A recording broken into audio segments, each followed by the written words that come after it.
প্রিয় দর্শক, আপনাদের নিশ্চয়ই মনে আছে 2024 সালের জুলাই মাসে, পুরো জুলাই মাস এবং অগাস্টের প্রথম সপ্তাহের কয়েকদিন যে আন্দোলনটা চলেছিল দেশে, তৎকালীন যে শেখ হাসিনা সরকার ছিল তার বিরুদ্ধে যে আন্দোলনটা ছিল, সে আন্দোলনের মূল থিমটা কী ছিল, মূল ভাবটা কী ছিল, আন্দোলনের একেবারে শুরু থেকে আন্দোলনটা কী নিয়ে হয়েছিল।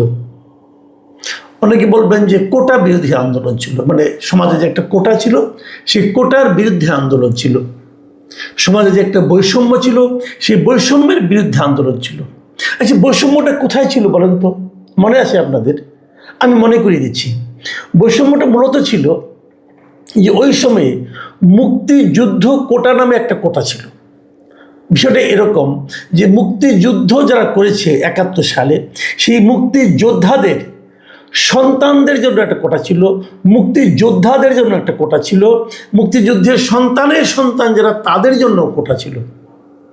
আরেকটু ডিটেলে বলি, মুক্তিযুদ্ধ হয়ে গেছে 24 সালে যদি আমরা ধরি, তাহলে 53 বছর আগে, তখন থেকে 53 বছর আগে। তো 53 বছর আগে যাদের যে যুদ্ধ হয়ে গেছে, সেই যুদ্ধে যারা অংশ নিয়েছে তাদের তো সরকারি চাকরি করার বয়স থাকার কথা না, তাই না? কারণ তখন যুদ্ধ যখন করে তখন তার বয়স মিনিমাম 14 বছর। তো 53 আর 14 মিলে 67 বছর, তখন তার সরকারি চাকরি করার কোনো সুযোগ নাই। কিন্তু এর আগে যখন সরকারি চাকরিতে যোগদান করার সুযোগ ছিল, তখন কিন্তু মুক্তিযোদ্ধাদের জন্য চাকরিতে ঢোকার একটা কোটা ছিল এবং সেখানে তারা একটা বয়সতার জন্য বেশি ছিল, বেশি বয়স পর্যন্ত তারা চাকরির জন্য অ্যাপ্লাই করতে পারতেন। যখন তাদের চাকরির বয়সটা আর কুলাচ্ছে না, তাদের বয়স হয়ে যাচ্ছে, তখন এই কোটাটা বংশানুক্রমিকভাবে তাদের সন্তানদের উপর আরোপিত হলো যে সন্তানদেরও এই কোটা দেওয়া হবে। এটা নিয়েই কিন্তু যত আপত্তি, মুক্তিযুদ্ধের সন্তানরা ইউনিভার্সিটিতে ভর্তির সময় বাড়তি সুযোগ পাবে, তাদের জন্য কিছু কোটা থাকবে, তারা আগে ভর্তি হবে, তারা কম মার্কস পেলেও ভালোভাবে ভর্তি হতে পারবে, এরকম নানা ধরনের কোটা। এটা স্টুডেন্টরা বলতো এক ধরনের বৈষম্য, যে আমি বেশি নাম্বার পেয়েও আমার পাশে যে ছেলেটা বসে আছে, মেয়েটা বসে আছে, তার বাবা মুক্তিযোদ্ধা ছিল, অতএব সে আমার চেয়ে কম নাম্বার পেয়েও সুযোগ পাচ্ছে, কারণ তার জন্য একটা কোটা আছে। এটা এক ধরনের বৈষম্য। কিন্তু তখন তারা বলছিল সব কিছু হবে মেধা ভিত্তিক, যার মেধা ভালো সে কাজ করবে, সে সুযোগ পাবে। আরও বড় পরবর্তীতে চাকরি পাওয়ার ক্ষেত্রে, বিসিএস এর চাকরির ক্ষেত্রেও এই একই ঝামেলা ছিল, কোটা থাকতো। এই কোটাটা নিয়ে অনেক দিন ধরে আন্দোলন হচ্ছিল। 2018 সালে প্রথম একটা আন্দোলন হয়, সেই আন্দোলনের পর আন্দোলনের তোরে হাসিনা সরকার কোটাটাই বাতিল করে দেয়, কোনো কোটাই আর থাকবে না চাকরির ক্ষেত্রে, উনি বলেছিলেন। তারপরে এই 24-এ এসে আবার যেটা হলো, যে যারা কোটা বঞ্চিত হলো, ওই যে মুক্তিযুদ্ধের যারা থেকে বংশধর, তারা আবার হাইকোর্ট থেকে একটা রায় নিয়ে আসলো, না কোটাটা থাকবে। এটাকে কেন্দ্র করেই 2024-এর জুলাইয়ের আন্দোলনের সূত্রপাত। তাহলে আন্দোলনটা হলো কোটা বিরোধী আন্দোলন। সেই আন্দোলনটা কি মুক্তিযুদ্ধ বিরোধী আন্দোলন ছিল? না। মুক্তিযোদ্ধাদেরকে অপমান করার আন্দোলন ছিল? তাও ছিল না।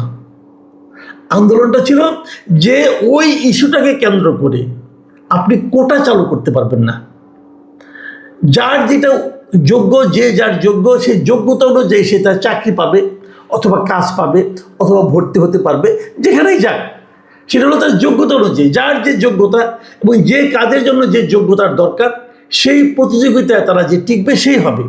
কার বাবা কি, কার বাবা হুজুর, কার বাবা হাজি, কার বাবা পাজি, কার বাবা মুক্তিযোদ্ধা, কার বাবা রাজাকার, এগুলো কোনোটাই বিবেচনায় আনা হবে না। যাকে চাকরি দেব, যে কাজ পাবে, যে প্রতিযোগিতায় অংশ নেবে, তাদের মধ্যে যাদের মেধা, যাদের যোগ্যতা আছে তারাই পাবে। ব্যাপারটা ক্লিয়ার, সিম্পল। আমরা কোটা বিরোধী আন্দোলন করলাম, আমরা বৈষম্য বিরোধী আন্দোলন করলাম, এই আন্দোলনের মাধ্যমে একটা সরকারের পতন ঘটলো, নতুন একটা সরকার আসলো, এখন একটা গণতান্ত্রিকভাবে নির্বাচিত একটা সরকার আছে। এখন কি আমরা কোটা চাই? চাই না। এখানে কিন্তু আগে যেমন কোটা বিরোধী আন্দোলন মানে মুক্তিযুদ্ধ বিরোধী আন্দোলন নয়, কোটার প্রতিবাদ করা মানে মুক্তিযোদ্ধাদেরকে অপমান করা নয়, এখনও তেমনি একই কথা আমি বলতে চাই। এখন আবার কোটা দেওয়া শুরু হয়েছে। দেখুন, আজকে আমি কথাগুলি এত যে ভূমিকাগুলি দিলাম কেন, সেটা আপনি একটু ব্যাখ্যাটা বোঝার চেষ্টা করেন। আজকে আমরা কি দেখলাম, আজকে একটা অনুষ্ঠান হয়েছে, বাংলাদেশ পর্যটন কমিশন, তারা একটা পর্যটন কর্পোরেশন, তারা একটা অনুষ্ঠানের আয়োজন করেছে। সেটা কি জুলাই গণ অভ্যুত্থান দিবস উপলক্ষে জুলাই শহীদ পরিবার ও জুলাই যোদ্ধাদের সম্মাননা প্রদান এবং আলোচনা অনুষ্ঠান হয়েছে। সেখানে আমাদের বেসামরিক বিমান পরিবহন ও পর্যটন মন্ত্রী আফরোজা খানম গিয়েছিলেন এবং সেই সঙ্গে এর যে প্রতিমন্ত্রী মিস্টার মিল্লাত সাহেব তিনিও গিয়েছিলেন, এম রশিদুজ্জামান মিল্লাত, তারা দুজনই সেখানে উপস্থিত ছিলেন। সেখানে উপস্থিত থেকে তারা দুটো ঘোষণা দিয়েছেন। ঘোষণা দুটো কি, জুলাই যোদ্ধা ও শহীদ পরিবারের জন্য বিমান ভাড়ায় 50% ছাড় দেওয়া হবে। মানে যারা জুলাই যোদ্ধা ছিলেন এবং জুলাইয়ের আন্দোলনে যারা মারা গেছেন, সেই মৃত ব্যক্তি, সেই শহীদের পরিবারের যারা সদস্য, এরা সবাই বিমান ভাড়ায় 50% ছাড় পাবেন। এটা দেশেও পাবেন, বিদেশেও পাবেন। মানে যদি বাংলাদেশ বিমানে তারা চলাচল করেন, দেশে যান অথবা বিদেশে যান, তাহলে 50% তাদেরকে ছাড় দেওয়া হবে। কেবল তাই না, যে 36শে জুলাই বলে ওইটাকে মাথায় রেখে পর্যটন কর্পোরেশনের মালিকানায় যত হোটেল আছে, ওনারা যদি সেই সমস্ত হোটেলে কখনো যান, আজীবন তারা সেখানে 36% কমিশন পাবেন। এই দুটো কথা তারা ঘোষণা দিয়ে আসছে। আমার কাছে মনে হলো এটা তো জুলাই আন্দোলনের যে মূল চেতনা, সেই চেতনার সঙ্গে তো গাদ্দারি করা হলো। এটা আপনারা যে কাজটা করলেন সেটা হলো যে জুলাই শহীদদেরকে দিচ্ছি, জুলাই যোদ্ধাদের দিচ্ছি, এটা নিয়ে তো কেউ কোনো প্রতিবাদ করবে না, অতএব আমরা এটা দিলাম, আমরা মহান হলাম, আমরা দেখালাম, আমরা অনেক কিছু করলাম। আমি মিল্লাত সাহেবকে জিজ্ঞাসা করতে চাই, আমি আফরোজা খানমকে জিজ্ঞাসা করতে চাই, এটা করার একটু আপনাকে কে দিল? এই যে আপনি 50% ছাড় দিলেন, আপনার টাকা। এই যে আপনি 36% কমিশন দিবেন, এটা আপনার টাকা, এটা জনগণের টাকা। জনগণের টাকা ছাড় দেওয়ার আপনার এখতিয়ার কে দিল? এবং তারও যে বড় কথা, আপনি এখানে দিবেন কেন? এটা দেওয়ার মাধ্যমে আপনি আবার সেই কোটা ব্যবস্থা চালু করলেন। যদি মুক্তিযোদ্ধাদের জন্য, মুক্তিযোদ্ধাদের পরিবারের জন্য কোটা দেওয়াটা অনিয়ম হয়ে থাকে, ভুল হয়ে থাকে, প্রতিবাদযোগ্য হয়ে থাকে, তাহলে এখানে কোটা দেওয়াটা কোন বিবেচনায় গ্রহণযোগ্য? আপনারা আমাকে বোঝান ভাই। আমি জুলাই যোদ্ধাদেরকে কিন্তু অবমূল্যায়ন করছি না। জুলাই যোদ্ধা হিসাবে, জুলাইয়ের শহীদ হিসাবে যার যা প্রাপ্য আপনারা দেন, কোনো আপত্তি নাই। কিন্তু কোটা কেন? আপনি দেন, সম্মান দেন তাদেরকে।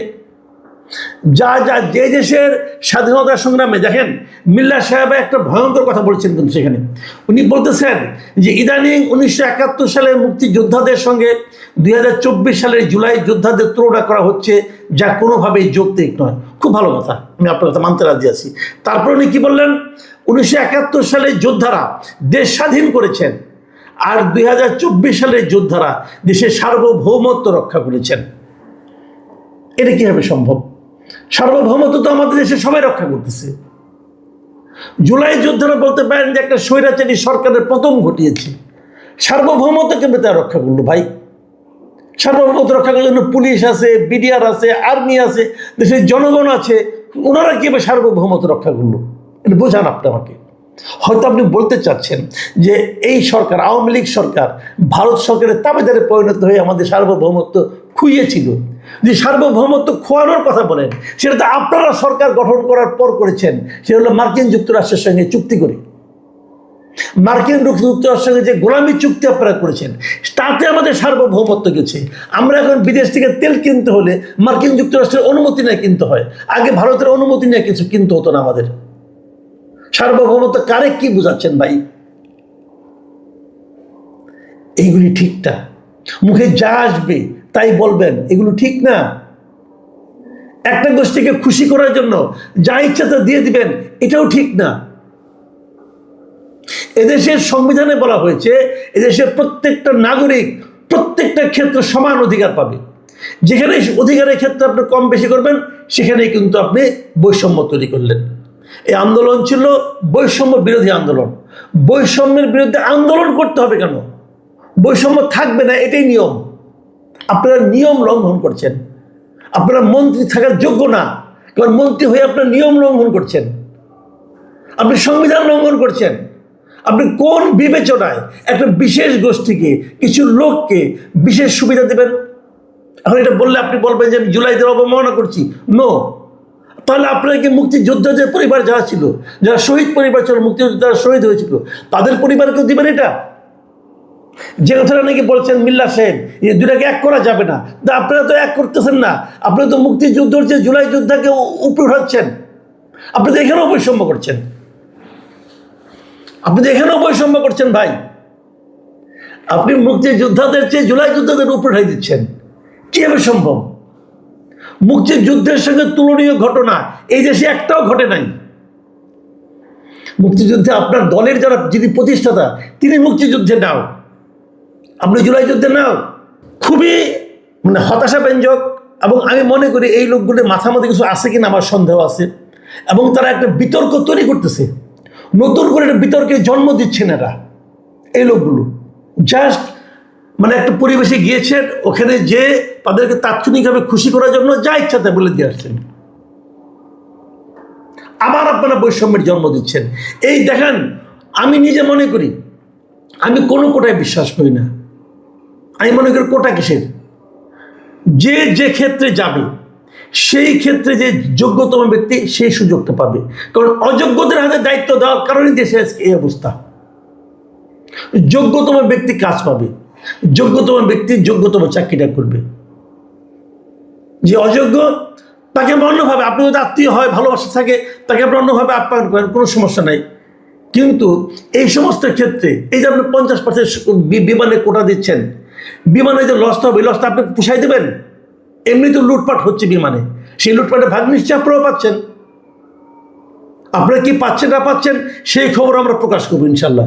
আর কটা দিন যাক, সব খবর তো আমাদের কাছেও আসে। খুবই আনফর্চুনেট।